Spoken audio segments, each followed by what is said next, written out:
una tarde lluviosa otoñal en medio de una primavera. ¿Qué tal, Estas son las cosas únicas que Dios puede hacer, ¿verdad? Pues vamos a poner este tiempo en las manos de Dios y les voy a pedir que oremos. También saludo a todos los que nos están viendo en línea. Dios les bendiga a todos. Al sur de la Florida, que siempre me dicen, manda saludos. Y pues sí, al sur de la Florida les mando saludos. Y vamos a orar. Y también a Tlaxcala, que también nos ve, les mandamos saludos. Vamos a orar y poner este tiempo en las manos de Dios. Te voy a pedir que cierres tus ojos y pon tu mano en tu corazón. Oh Padre bendito, te damos gracias por este día. Te damos gracias por tu lluvia, por el fresco. Gracias, Dios. Yo te pido por cada persona que tú has traído en este hermoso domingo aquí a Torrefuerte. Te pido, Dios, que así como la lluvia refresca la tierra, sea tu palabra dada este día refresque nuestros corazones, Señor, en el nombre poderoso de Jesús. Sé bienvenido, Espíritu Santo, paséate en este lugar. Y te pido, oh Espíritu Santo, que traigas discernimiento, revelación, que nos redargullas, que nos abras el entendimiento para que sean escamas las que caigan de los ojos ante tu verdad. En el nombre poderoso de Jesús. Amén.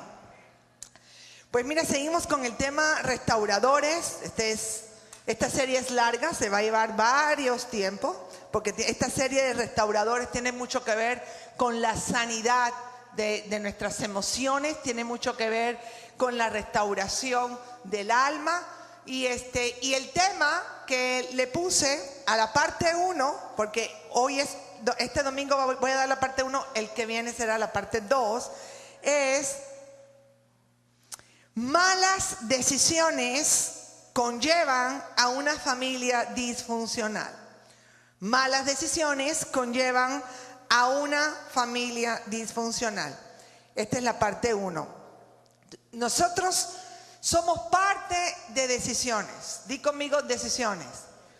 Tú y yo somos lo que hemos decidido en nuestras vidas. Tenemos los resultados de los frutos de las decisiones de nuestras vidas. Toda una vida de un ser humano se guía por lo que decide, ¿verdad? Hazte cuenta que de pronto hay un camino que a mí me puede parecer correcto y tomo ese camino, la decisión es incorrecta y esa decisión puede traer hasta un sentimiento de muerte. Dice la palabra de Dios, hay caminos que al hombre le parecen bien, pero los lleva, su fin es camino de muerte. Tú y yo como seres humanos estamos tomando decisiones 24 horas. Excepto, incluso cuando duermes y tienes pesadillas, tú sabes si te volteas de lado o no, ¿verdad? ¿Sí? Entonces estamos tomando decisiones, la gran mayoría del tiempo de nuestras vidas estamos tomando decisiones continuamente. Tú tomas decisiones desde que te levantas en la mañana, tú tomas decisiones, es tu decisión si tú ese día se lo entregas a Dios, es tu decisión si tú oras, es tu decisión si tú lees la palabra, es tu decisión si tú amas, es tu decisión si tú perdonas, es tu decisión si tú le sirves a Dios, es tu decisión si tú te entregas a Dios, es tu decisión, todo se trata de decisiones. Somos el resultado de lo que nosotros decidimos en nuestras vidas, ¿sí o sí? No te doy opción. Y quiero hablarte, vamos a estudiar, porque esta prédica de hoy domingo es un estudio, es irnos a las profundidades de la Biblia. Acuérdate que la Biblia es la palabra de Dios y más que la palabra se convierte en el manual de nuestras vidas, ¿no? Nosotros estudiamos la palabra de Dios y aquí es donde está perfectamente lo que nosotros debemos de hacer. Escucha, y lo que no debemos de hacer. Y vamos a estudiar el capítulo 11 de Segunda de Samuel. ¿Sí? Lo voy a leer, vamos a leerlos todos juntos en pantalla. Está, puedes leerlo también en tu Biblia. O si no, pues prende tu teléfono, pero no para chatear, sino para leer la palabra. Segunda de Samuel, capítulo 11 dice: aconteció al año siguiente, en el tiempo que salen los reyes a la guerra, que David envió a Joab y con él a sus siervos y a todo Israel. y destruyeron a los amonitas y sitiaron a Rabá, pero David se quedó en Jerusalén. Y sucedió un día, al caer la tarde, que se levantó David de su lecho y se paseaba sobre el terrado de la casa real. Y vio desde el terrado a una mujer que se estaba bañando, la cual era muy hermosa. Envió David a preguntar por aquella mujer y le dijeron: aquella es Betsabé, hija de Elián, mujer de Urías Eteo. Y envió David mensajeros y la tomó y vino a él y él durmió con ella. Luego ella se purificó de su inmundicia y se volvió a su casa. Concibió la mujer y envió a hacerlo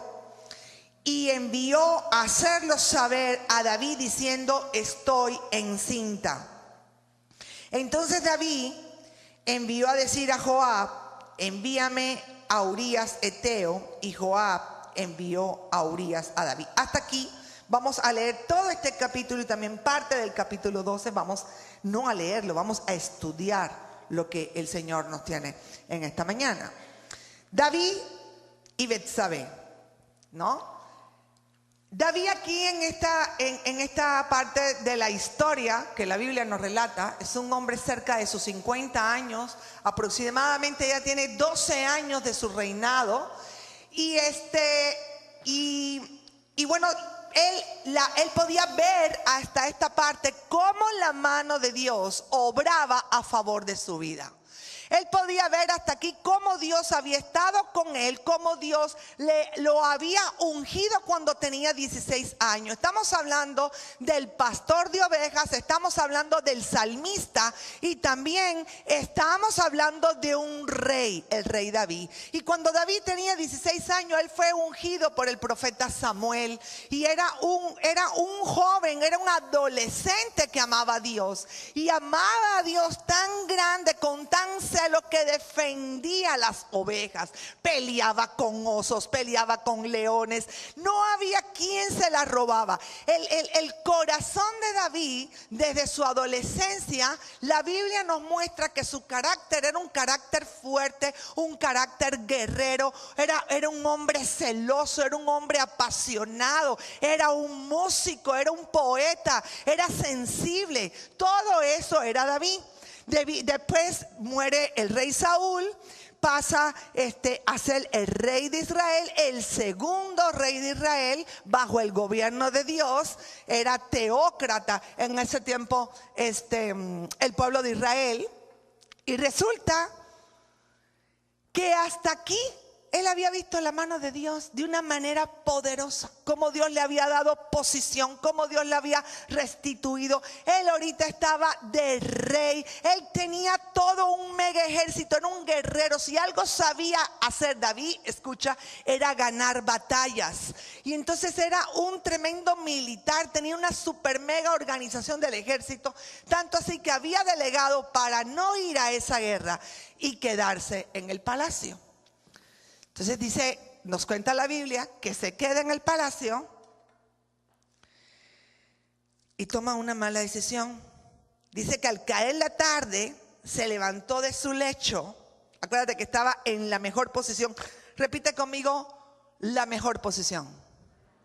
Y quiero que esto te lo grabes. No sé cómo está la posición de tu vida, pero esto está aquí en la Biblia narrándonos en el mejor tiempo de David, la mejor posición, su mejor postura, su mejor momento, por decirlo a él, el momento en que más floreciente estaba su carrera, ¿no?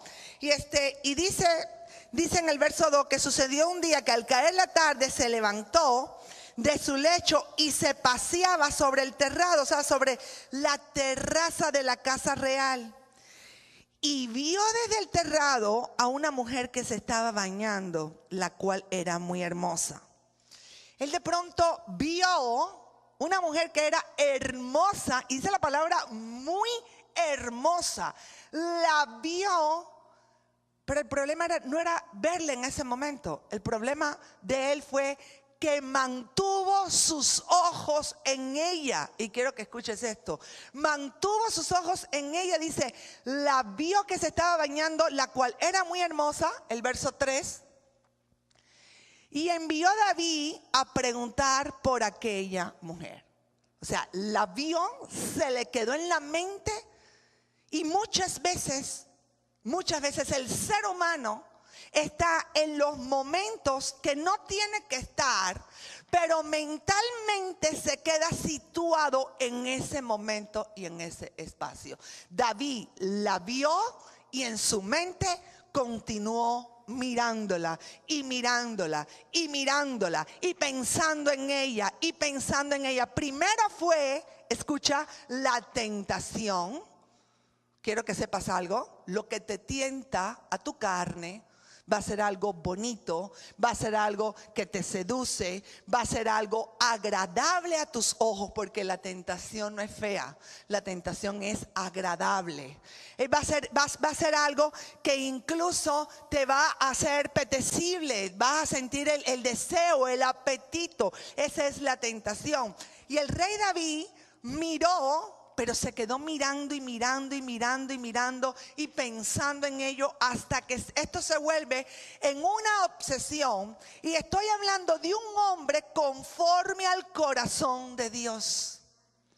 Un hombre que así mismo lo describió el profeta Samuel. Un hombre que amaba a Dios, un hombre que se dirigía por la voz de Dios, un hombre que consultaba a Dios. Señor, dinos si esta guerra vamos y vamos a ganar. Señor, dime a dónde voy a ir. Un hombre que había visto la mano de Dios cuando estaba siendo perseguido por el rey Saúl, que se tuvo que meter en la cueva de Adulán y Dios lo levanta con 400 hombres más, hace todo un ejército de todo lo que estaba caído. Un hombre que vio el poder de Dios cae en la debilidad de la tentación y se queda mirando lo que él sabía que no tenía que mirar. No te estoy hablando de una persona que no conoce de Dios. Estamos estudiando, vamos a ponerle materia psicológica si te gusta. Estamos estudiando un caso real. Estamos estudiando un caso de una persona no ajena, sino estamos estudiando un caso de una persona con una relación personal íntima que tenía con Dios, como es el caso del rey David. ¿Cuántos dicen amén? ¿Estamos de acuerdo? Amén quiere decir así es. Ok. Entonces, una vez que fue la tentación, engendra en su corazón el pecado y empieza a maquinar la mente. Y ahí ya en ese momento ya él se desconecta y empieza a hacer su voluntad.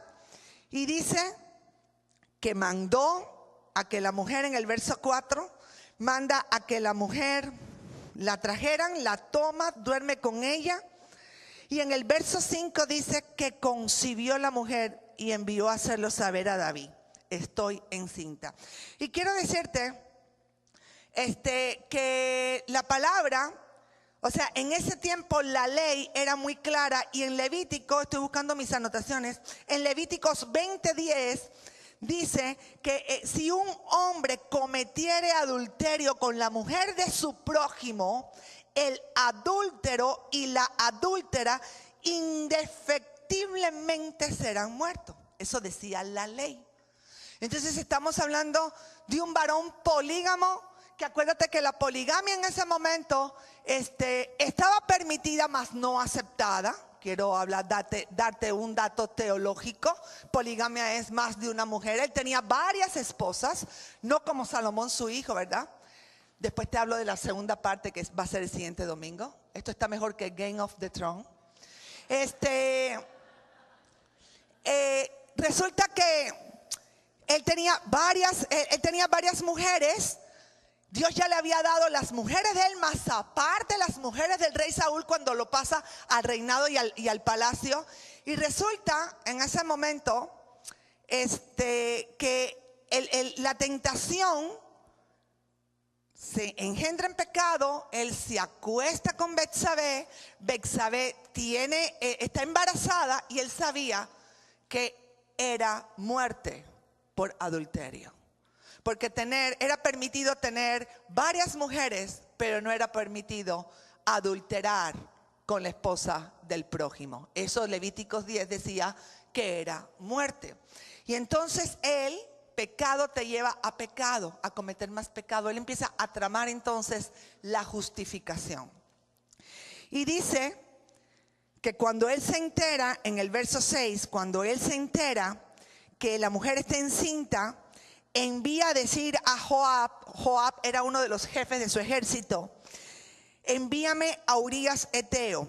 La palabra nos da detalles y es muy interesante los detalles que nos da la Biblia.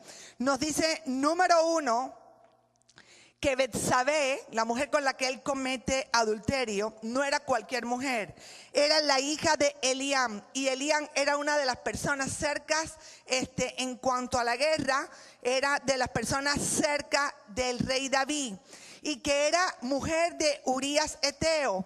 Estamos hablando que en ese tiempo los que iban a la guerra, que estaban cerca del rey, eran príncipes y tenían una posición económica alta. Y también la mujer, Betsabé, era nieta de uno de los consejeros del rey y era esposa de Urías el Eteo, uno de los que también formaba parte de los capitanes del ejército del rey David. O sea, no era cualquier mujer, ¿estamos de acuerdo?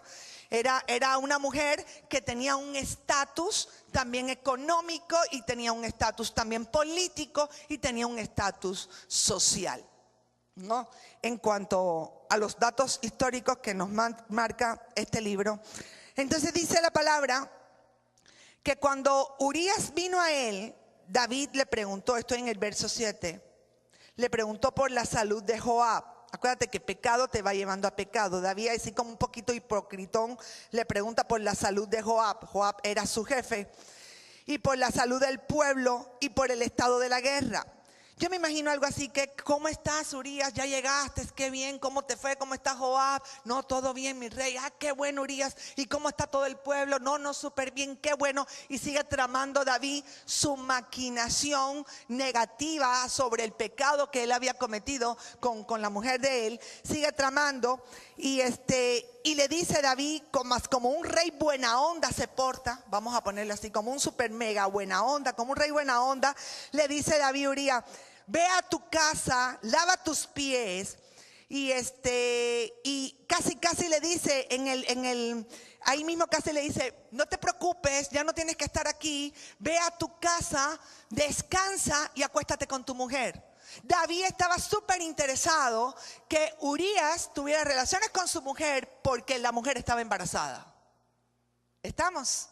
Entonces estaba ya maquinando tras maquinando, era mentira tras mentira, porque el pecado te lleva de un pecado menor a un pecado mayor y son maquinaciones, o sea, la persona ya se metió en esto y no tiene una salida.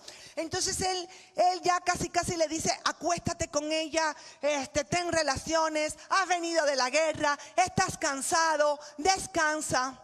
Y entonces Urías se sintió así como que wow, cuánta consideración tiene conmigo el rey. Mira nada más qué bien me trata el rey. Fíjate, la mente hasta donde puede llegar, no en pecado. Cuánta consideración tiene conmigo el rey. Y voy al verso 8, el 9, ponme el 9. Mas Urías se sintió tan comprometido con su rey que dice la palabra que durmió a la puerta del palacio de la casa del rey con todos los siervos de su señor y no descendió a su casa. O sea, dijo, no, yo no le puedo hacer. ¿Cómo voy a descansar yo? Yo me quedo como un hombre fiel a mi rey, me quedo aquí en las puertas del palacio con todos los siervos. E hicieron saber esto a David, diciendo, Urías no fue a su casa. Y dijo David a Urías, ¿no has venido de camino? ¿Por qué pues no te fuiste a tu casa? ¿No estabas cansado? A David le urgía que tuviera relaciones con la mujer para decir, ese hijo es tuyo. Y que no fuera muerto él ni tampoco la mujer. Ahí estamos viendo una obra de la carne. Estamos viendo actuar al rey David, un hombre conforme al corazón de Dios, un hombre que había visto la mano poderosa de Dios. Estamos viendo un hombre que hizo un lado a Dios para hacer su voluntad, se mete en el pecado y de pronto es algo así como: lo voy a hacer esto en mis propias fuerzas, yo lo voy a resolver a mi manera. Tengo ahora el plan B, pero el plan B no le funciona. Porque Urías se queda y no se va a la casa y no se acuesta con la mujer. Entonces tiene otro plan, porque así te lleva el pecado. El pecado te lleva a plan A para esconderlo. Plan B, hago otra maña ahí también para volverlo a esconder, para que nadie se entere. Y acuérdate que todo pecado Dios siempre lo saca a la luz. No hay nada oculto que tarde o temprano Dios saque a la luz, ¿no? Y entonces sigue el plan C. Y vamos a ver el plan C del rey David. Entonces, bueno, en el verso 10 hicieron saber esto a David diciendo: Urías no ha descendido a su casa. Y dijo David: Urías, ¿no has venido de camino? ¿Por qué pues no descendiste a tu casa? Y Urías fielmente: no, eso no lo dice la palabra, te lo digo yo. Respondió David: el arca de Israel y Judá están bajo tiendas, y mi señor Joab y los siervos de mi señor en el campo. Y había yo de entrar en mi casa para comer y beber y dormir con mi mujer. Por vida tuya y por la vida de tu alma, que yo no haré tal cosa. Mira la fidelidad de Urías. Y David dijo a Urías: quédate aquí aún hoy y mañana, te despacharé. Y se quedó Urías en Jerusalén aquel día y el siguiente. Pero David no le funcionó el B, va al plan C. Y vámonos al verso 14 y vamos a ver el plan C que tenía el rey David. Y dice el verso 14 que venida a la mañana escribe David una carta a Joab, que era, hasta cuenta, era el capitán de todo el ejército, era el jefe de Urías, la cual envió por mano de Urías. O sea, le escribe una carta a Joab y esa carta se le envía con Urías. Y mira lo que dice la carta. Y escribió en la carta diciendo: poned a Urías al frente en lo más recio de la batalla y retiraos de él para que sea herido y muera. Wow, qué fuerte. Su plan C ya era ahora la muerte. El hombre conforme al corazón de Dios. El hombre que ahorita ya tenía sus ojos completamente vendados por el pecado. El hombre que estaba completamente lejos de los preceptos de Dios. El hombre que había completamente violado toda la ley, que conocía Levítico 10, porque acuérdate que es un salmista. Conocía Levítico 10, manda a matar a Urías. Y dice la palabra que bueno, pues así mismo es. En el 25, en el verso 25 del capítulo 11, dice la palabra que David dijo al mensajero: así dirás a Joab. Bueno, muere, me voy un poquito antes. En el 23, en el verso 23 de ese capítulo 11, dijo el mensajero a David: prevalecieron contra nosotros los hombres que salieron contra nosotros al campo. Bien que nosotros les hicimos retroceder hasta la entrada de la puerta. Pero los flecheros tiraron contra sus siervos desde el muro y murieron algunos de los siervos del rey. Y murió también tu siervo Urías Eteo.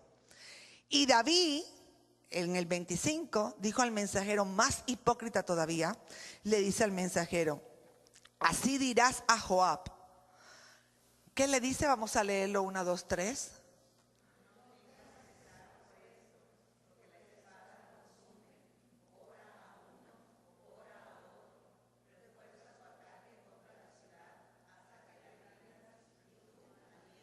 ¡Wow! Qué fuerte, ¿no?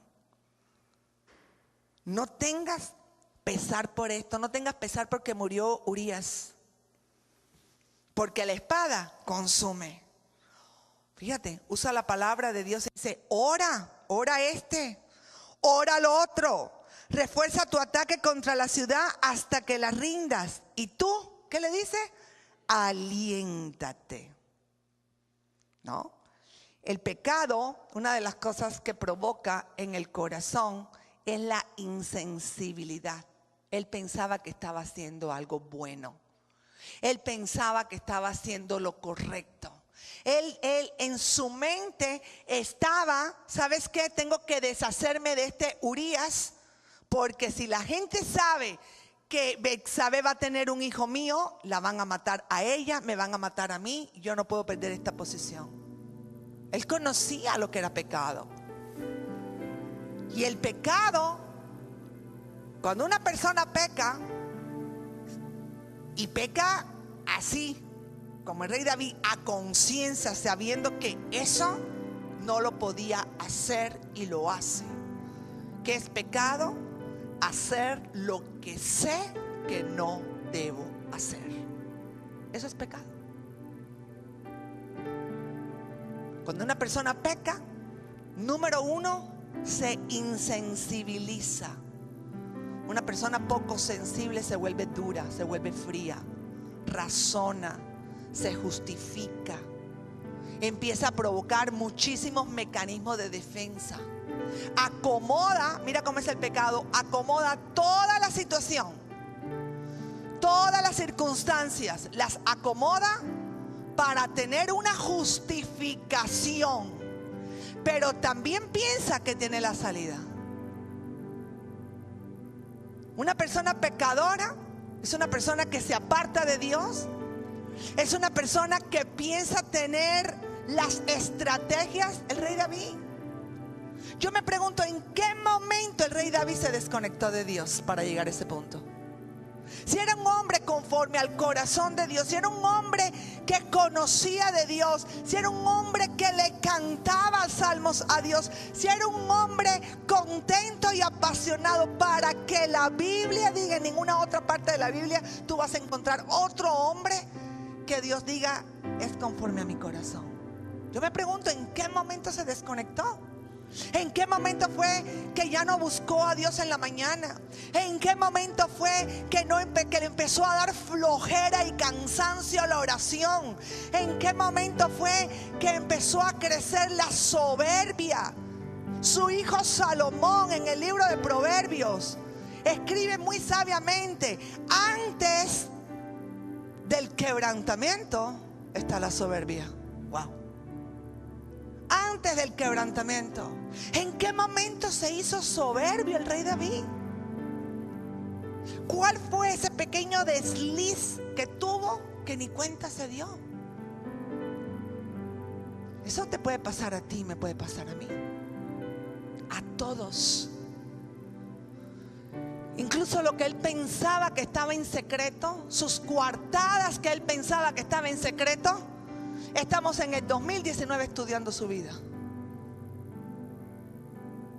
Todos estamos viendo todo lo que él hizo, con lujos y con detalles, con nombres y con datos, ¿sí o sí? ¿En qué momento? Eso también te puede pasar a ti y me puede pasar a mí. En el momento en que te desconectas, en el momento en que piensas que ya tienes una buena relación con Dios, en el momento, porque acuérdate que económicamente era su mejor momento, políticamente era su mejor momento, ¿sí o sí? Socialmente era su mejor momento. Wow, estaba en el pináculo más alto del mejor momento de su vida. Pero no se te olvide, mi querido amigo y mi querida amiga, que cuando Dios te empieza a levantar en posición, cuando Dios te empieza a levantar en un rol, cuando Dios empieza a levantar y que tu nombre suene, el enemigo eso lo odia. Y lo odia de tal manera que va a hacerte caer a todo lo que da. Mira, es el momento cuando más estés levantado por Dios en cualquiera de tus posiciones, es cuando más tu corazón tiene que estar humilde dependiendo de Él. No te escuché. ¿Por qué? Porque somos humanos. Y en nuestra naturaleza humanoide, por decirle así, podemos cometer la gran mega falta de pensar que somos Dios y jugar con eso. De pensar, de decir, no, ya yo soy rey. No, Mira todo lo que mi corazón le ha escrito al Señor. Ya he escuchado su voz y Él escucha la mía. Tenemos una mega relación Él y yo. Wow, cuidado. Porque antes del quebrantamiento se da la soberbia. ¿Y qué es ¿Y qué es la soberbia? La altitud de espíritu. Un espíritu elevado. Un espíritu que dice esto. Un espíritu, escucha, porque esto es interesante. La soberbia se da en aquel espíritu que habla: yo estoy conectado con Dios y tengo una buena relación con Dios. Cuidado. Porque ¿quieres que te diga una cosa? Eso no se presume. Conexión es una necesidad para tener oxígeno.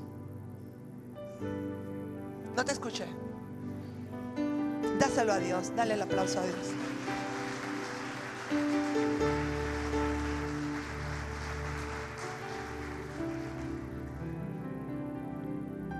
Eso no se presume. Eso es un oxígeno. Eso es como el aire que sí o sí necesito para respirar. ¿Y en qué momento se dejó seducir? ¡Wow! Yo también me pregunto, estudio esta palabra y me fascina porque la estudio una y la estudio a lo mejor años pasados. Y cada vez que la estudio, Dios me trae más revelación, más fresca. Me enseña cosas que decía: wow, esto yo no lo había visto el año pasado. Y me encanta. Y me pregunto y digo: qué fuerte, qué fuerte. ¿En qué momento se dejó engañar? ¿En qué momento se dejó engañar? En el momento en que te desconectas.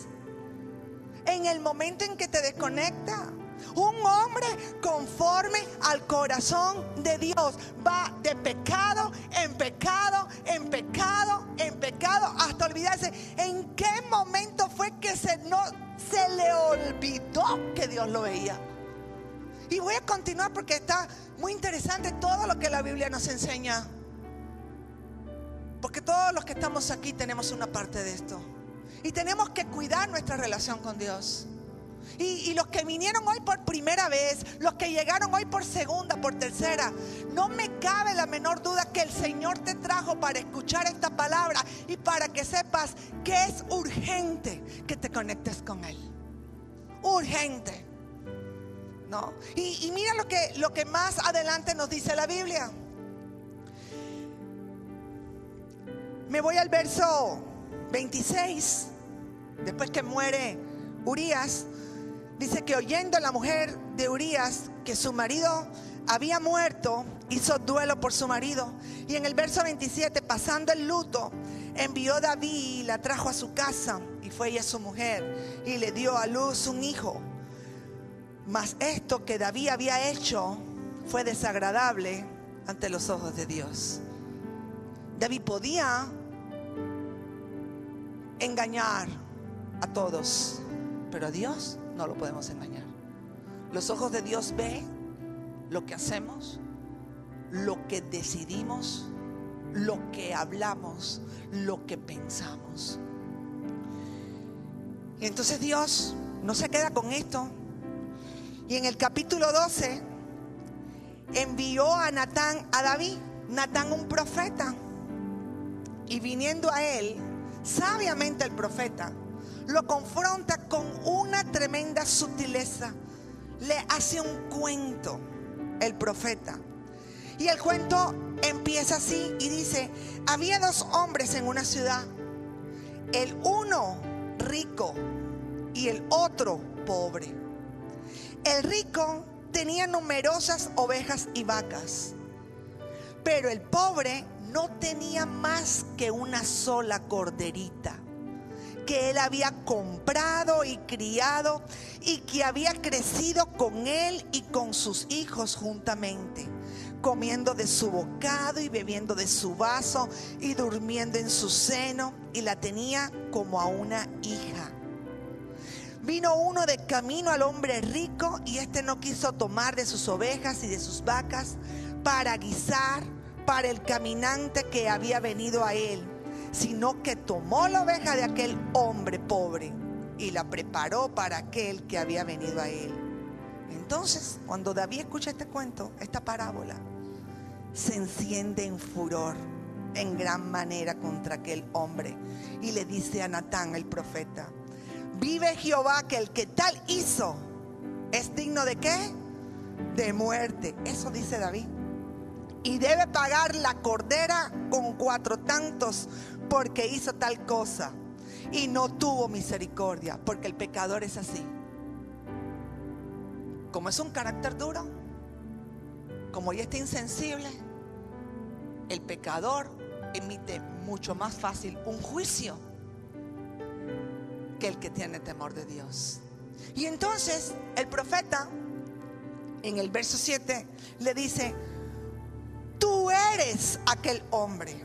Así ha dicho Jehová Dios de Israel: yo te ungí por rey sobre Israel y te libré de la mano de Saúl. Y te di la casa de tu Señor y las mujeres de tu Señor en tu seno. Además te di la casa de Israel y de Judá. Y si eso fuera poco, te habría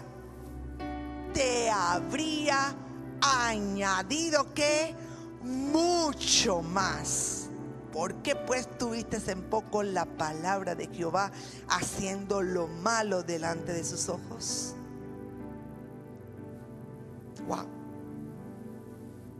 Y ahí, escamas de los ojos, completamente escamas de los ojos, se caen se caen del rey David y ve la realidad.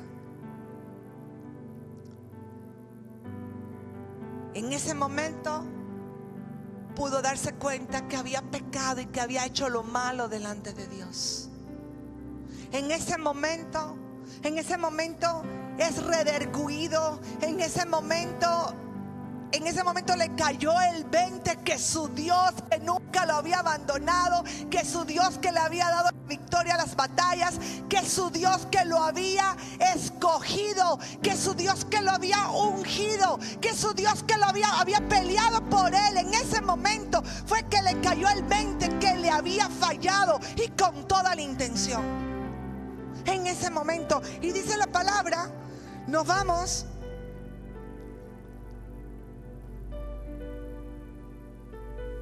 en el verso 11. Así ha dicho Jehová: he aquí yo haré levantar el mal sobre ti de tu misma casa. No de otra casa, de tu misma casa. Y vamos a las consecuencias en el siguiente domingo. Y tomaré tus mujeres delante de tus ojos y las daré a tu prójimo, el cual yacerá con tus mujeres a la vista del sol. Porque tú lo hiciste en secreto, mas yo haré esto delante de todo Israel. Y también en Torrefuerte están estudiándolo, y a pleno sol. Entonces dijo David a Natán: me pones el Salmo 51. Es aquí cuando él realmente es rederguido, es aquí cuando él realmente es conmovido, es aquí cuando él realmente se rasga su corazón. Y es cuando escribe este salmo en medio de reconocer este pecado. Es cuando él escribe este salmo y escribe: ten piedad de mí, oh Dios, conforme a tu misericordia, conforme a la multitud de tus piedades, borra mis rebeliones, lávame más y más de mi maldad. Es cuando reconoce lo negro que está en su corazón. Antes lo defendía, lo justificaba, pero es aquí cuando él tiene un encuentro real. Es aquí cuando él es confrontado con su palabra y le dice: límpiame de mi pecado, porque yo reconozco mis rebeliones y mi pecado está siempre delante de mí. Contra ti solo he pecado y hecho lo malo delante de tus ojos, para que seas reconocido justo en tu palabra y tenido por puro en tu juicio. He aquí en maldad he sido formado y en pecado me concibió mi madre. He aquí tú amas la verdad en lo íntimo y en lo secreto me has hecho comprender sabiduría. Purifícame con hisopo y seré limpio. Yo creo que David ahí le estaba clamando a Dios: mete tus manos en mi corazón, transfórmame, límpiame. Que no pensé que fuera a llegar tan lejos con mentiras, con engaños, con hipocresía, con adulterio, con plan A, con plan B, con plan C, justificándome. Wow. Sígale. Hazme oír gozo y alegría. El pecado te roba el gozo y la alegría. Son una de las consecuencias del pecado. Él estaba en una depresión. Tenía el palacio, ya tenía la mujer adentro viviendo con él. Tenía el bebé, que ahorita vamos a ver una de las consecuencias porque muere el bebé. Pero no era feliz. Y no era feliz porque le había fallado a Dios. Y su gozo y su alegría, ese gozo que lo caracterizaba al rey David, a hacer su canto, a tocar su pandero, a danzar, se había esfumado. Sí. Hazme oír gozo y alegría, y se recrearán los huesos que has abatido. Esconde tu rostro de mis pecados y borra todas mis rebeliones, mis maldades. Crea, es mi parte favorita. Crea en mí, oh Dios. Vamos a leerlos todos juntos. Crea en mí, oh Dios, un corazón limpio y renueva un espíritu recto dentro de mí.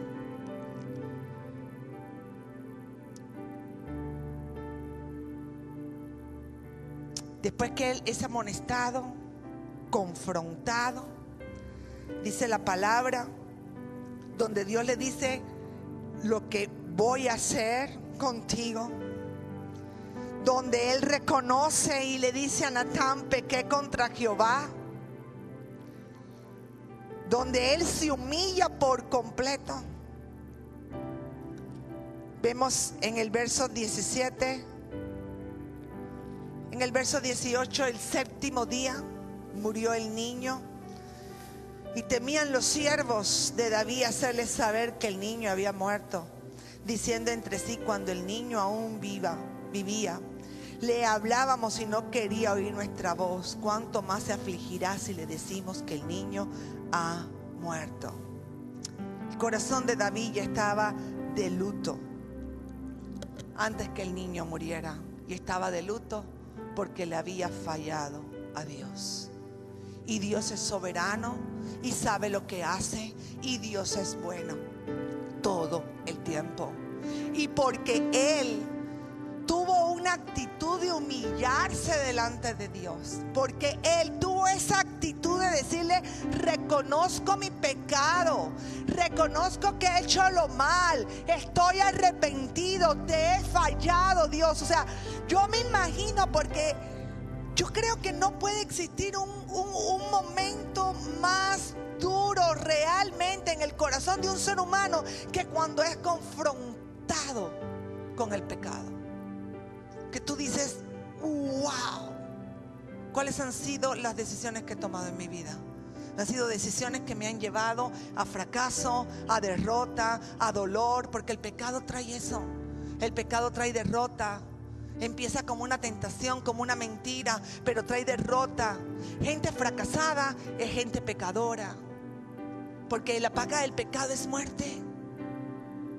Aparentemente feliz, mentira. Son caretas. Acuérdate que vivimos en una sociedad especialista en ponerse caretas, especialista en decir: esta vida me gusta, pero es una vida vacía. Por eso hay tanto suicidio, por eso hay tanta drogadicción, por eso hay tanta rebeldía en el corazón del ser humano, de hacer lo que le da la gana, de imponer su pecado como una realidad social. ¿Estamos, sí o no? Esa es una realidad que estamos viviendo. Pero aquí el rey David fue completamente llevado a humildad. Reconoció su pecado delante de Dios. Y cuando tú y yo reconocemos nuestro pecado, aunque sea el más malo delante de Dios, independientemente de las consecuencias, ¿quieres que te diga al final? Bueno, Dios lo perdona. Porque dice la palabra que el Señor perdonó a David. Las consecuencias las tiene que enfrentar.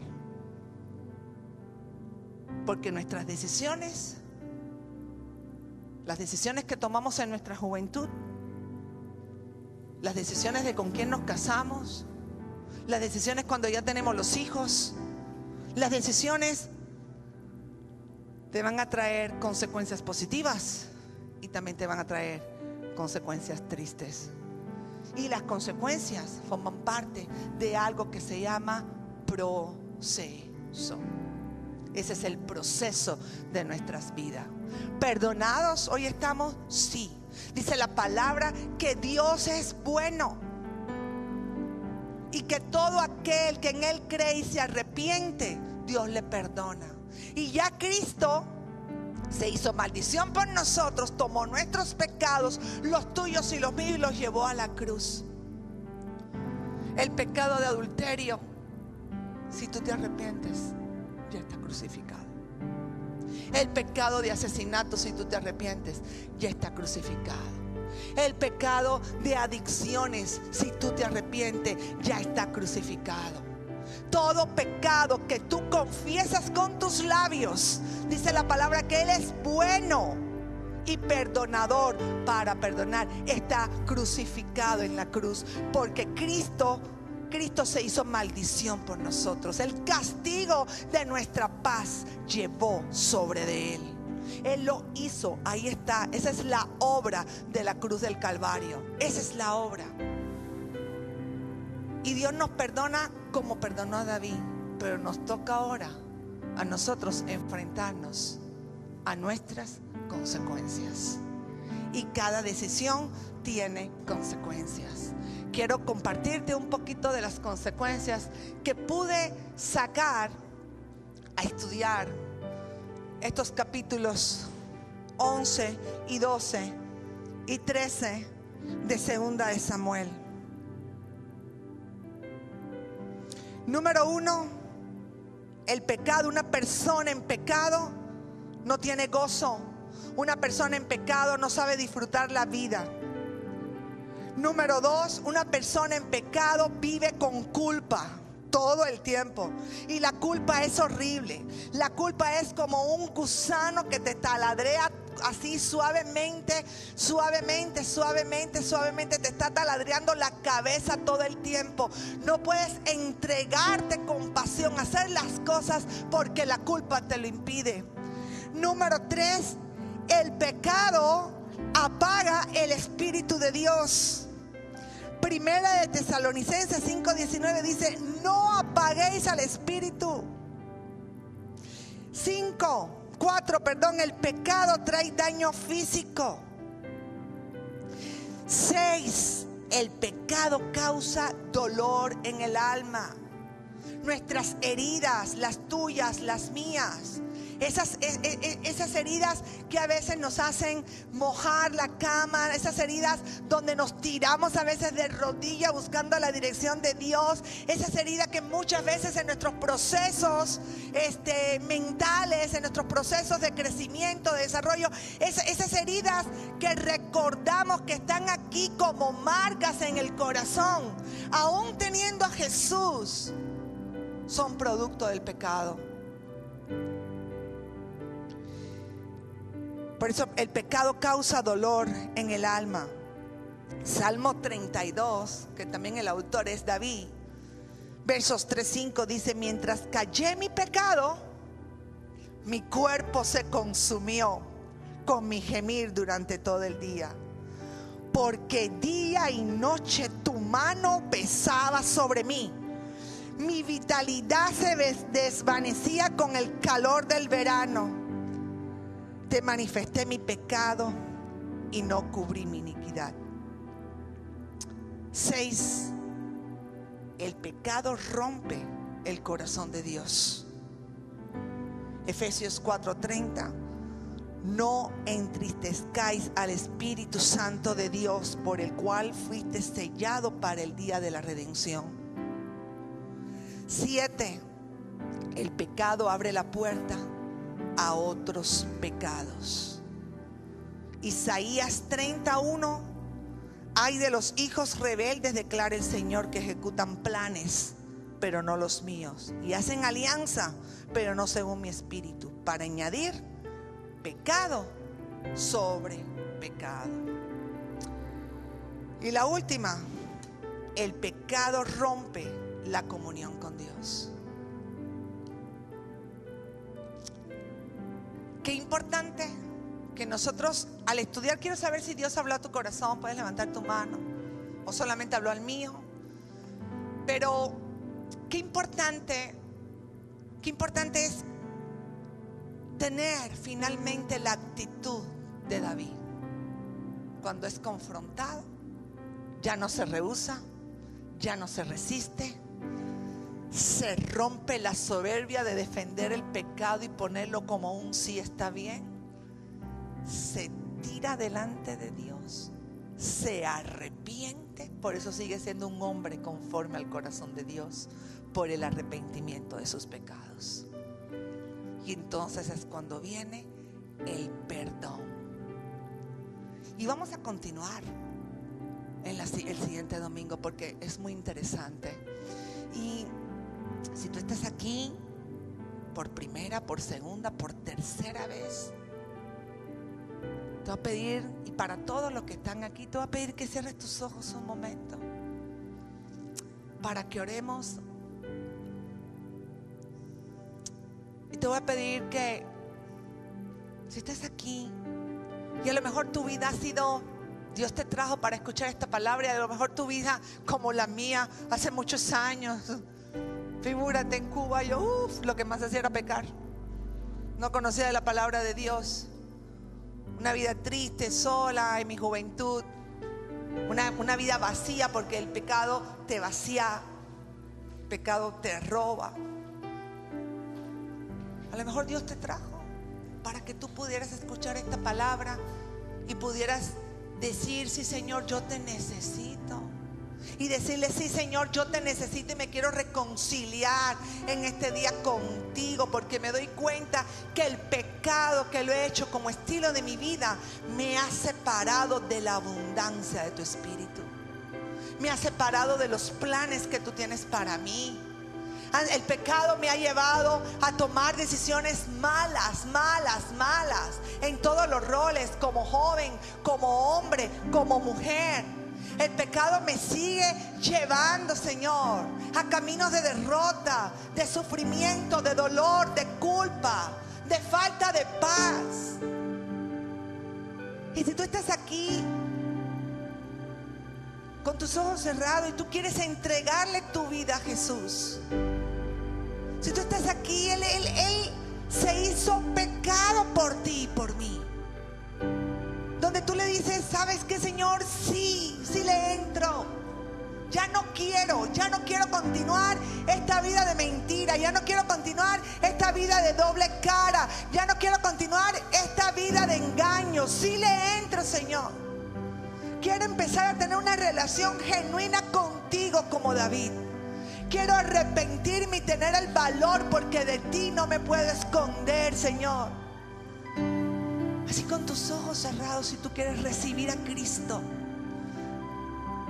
y declararle que Él sea el Señor de tu vida, y decirle: yo confieso con mis labios que tú eres mi Señor.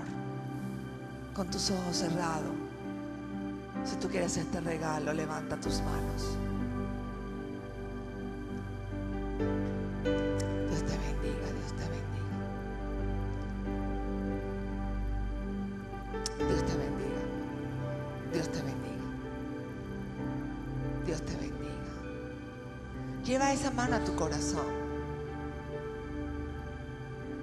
Y al llevar esta mano en tu corazón, lo vas a hacer genuino, porque es entre Dios y tú. Es esta parte donde te quieres desnudar de ti mismo y de ti misma, y decirle: repite conmigo esta oración: Señor Jesús, me arrepiento de haber pecado y de haber hecho lo malo delante de tus ojos. Te pido perdón. Me arrepiento de haber administrado mal mis días. Me arrepiento de haber tomado malas decisiones. Me arrepiento de haberme separado de ti. Oh, tanto que tú me amas, Dios. Me arrepiento con todo mi corazón, con todo mi ser. Te pido perdón, Señor. Es un buen momento para que le digas: te pido perdón, Señor. Te pido perdón. Y declaro con mis labios que tú eres mi Dios, mi perdonador, mi salvador, mi sanador. Que tú eres Jesús, el que restituyes hoy. Que tú eres Jesús, el que fuiste a la cruz por mis faltas, por mis malas decisiones, por mis pecados. Que tú eres Jesús, el Hijo de Dios. Que tú eres Jesús, Señor. En tu nombre todopoderoso, Dios, yo declaro que tú eres mi Rey, mi Señor, mi Salvador. Te voy a pedir, voy a hacer ahora otro llamado. El llamado a la necesidad de reconectarte con el Padre. Si quieres reconectarte con Él, ya reconciliado, ponte de pie.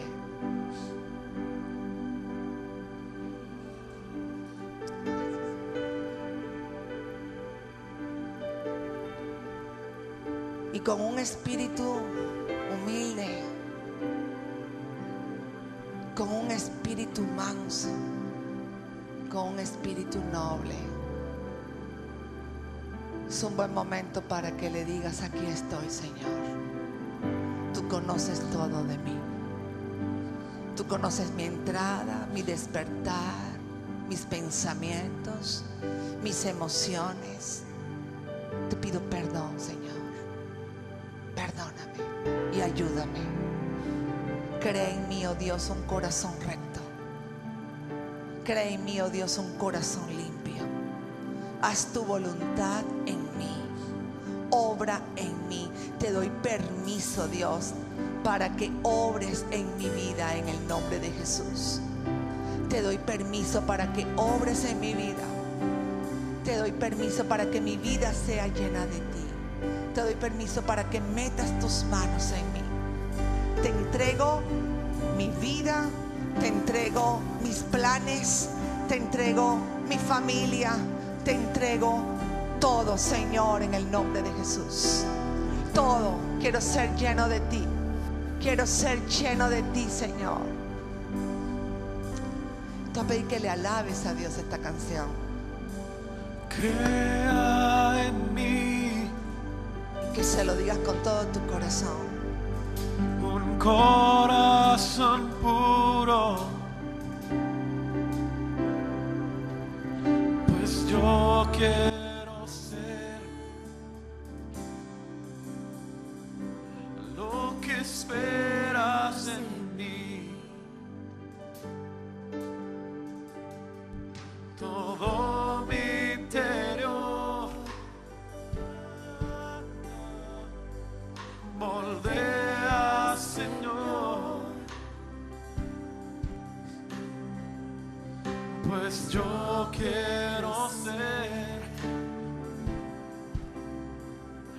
lo que esperas de mí. Espíritu, Espíritu Santo, lléname de ti para tu gloria y para tu gloria. Díselo con todo tu corazón. Úsame, Señor. Oh, aquí estoy.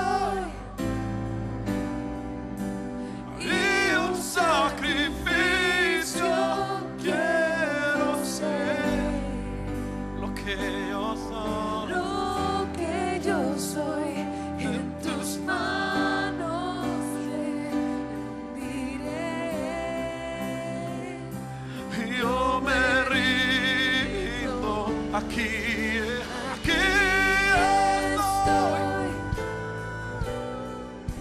Haz tu voluntad en mí, Jesús. Lo que yo soy en tus manos rendiré. Y yo me rindo, oh, y aquí estoy.